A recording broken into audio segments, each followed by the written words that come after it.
Hello and welcome back. Today I will be covering another 10 tips and tricks that will hopefully help you in your Stalker playthrough. Once again, some of these tips will apply to vanilla Stalker anomaly and other mod packs, but this video is targeted towards the Gamma mod pack. If you are enjoying my content, hitting the subscribe button would be greatly appreciated. If you have any questions, come join me live on Twitch. Link will be in the description. I hope to see you guys there. The first tip is a secret place where there is a chance to get some high tier ammo early on. When you're in garbage, you want to head towards the flea market. Behind the flea market is a small entrance which leads to an even smaller bunker. It may be hard to see down there, but if you hold the F key, you'll be able to see what items on the ground. I have found multiple different boxes of AP or HP rounds down here. Also make sure to check the top floor of the flea market for other loose items.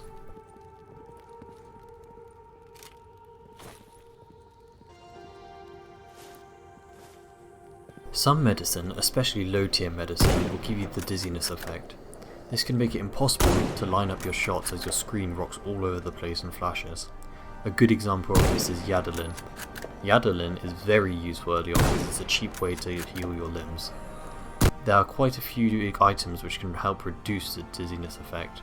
The item that is most of note is the caffeine tablets, as about 2 uses will completely mitigate the dizziness from Yadalin, with only a slight cost in first. You can find caffeine tablets everywhere. On the runs I have done, I usually end up carrying around 40 caffeine tablets with me just because I pick them up everywhere. And with them being so light, you can afford the space in your inventory to carry all of them. Next tip is quite unknown, as picking up items in the world using Shift and the F key is a very unused feature. If you pick up one of the metal boxes you see lying around all over the zone and drop them from a decent height, they will break open. This completely avoids having to use your knife to open them, saving the durability of your melee weapon. However, the larger wooden boxes can be picked up, but will not break open when they hit the ground. You will still need to use your melee to open them. When it comes to mutants, killing them usually nets their respective mutant parts. However, some mutants will drop extra items such as money or meds. One example of this is zombies. Zombies are one of the most common mutants you will see in the zone and are very easy to kill. Most of the time they will just drop some rubles or some bolts, but occasionally they will drop medical items. This makes it always worth spending a few extra rounds on the zombies. The other useful mutant are crows. Crows can commonly be found lying on the ground after an mission. You can shoot them out of the sky, but it isn't really worth wasting ammo on them. If you walk up to the crow with your knife out, you'll be able to loot them. They usually have money on them, but occasionally will drop Swiss knives or even joints.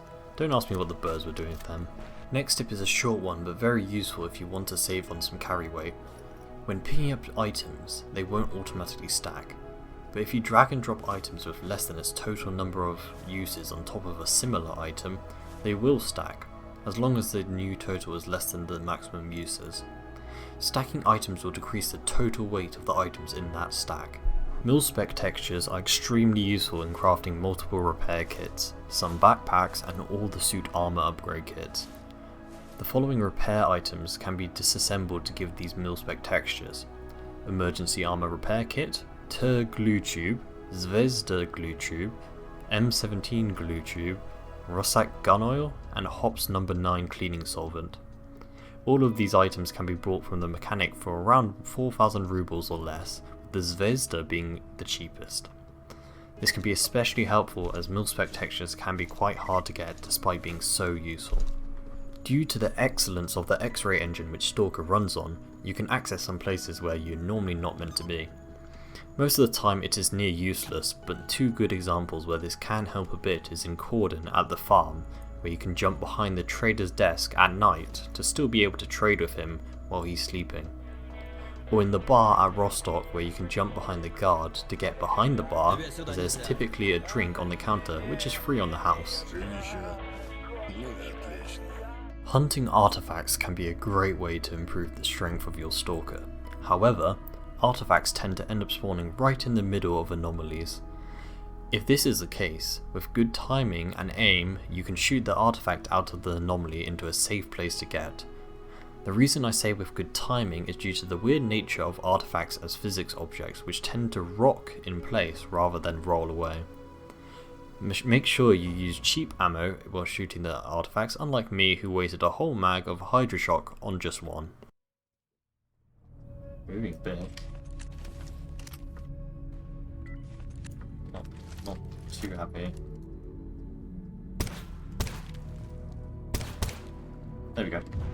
That was quite a lot of pushing.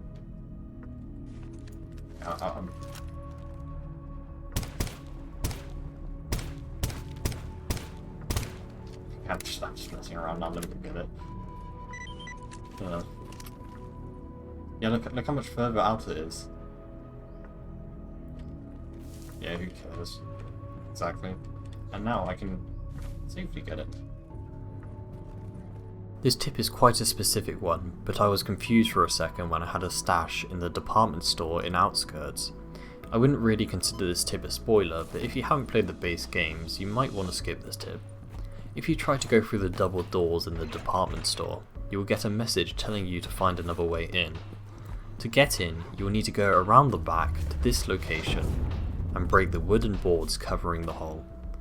Next, you will need to navigate through the moving fireball and fruit punch anomalies to the other side of the tunnel, where you will be able to climb up into the department store. There, you can open up the double doors. Be careful though, as a bureau can spawn when you enter it, and you'll have to fight it in a very tight space. The final tip is both a good tip in general, but also for some more specific cases. It is to have good spatial awareness. Multiple times I ran straight up into other stalkers thinking they were friendly until I am right next to them when it is already too late. More specifically, you should watch out for enemies when you are in what is considered a friendly base. This obviously depends on what faction you are, but I have come across mercenaries hanging out with the ecologists in both Yantar and Jupiter at their base. Or when taking the guide as a dutier to Jupiter and spawning into the base, which house a few freedomers waiting for you. I guess the overall message to take away from this is that you are never safe in the zone. Thank you all for watching, and I hope you learnt something from these tips. If you have any further questions or tips to suggest, feel free to join my stream while I'm live or drop a comment down below. Link to my Twitch will be in the description. See you next time.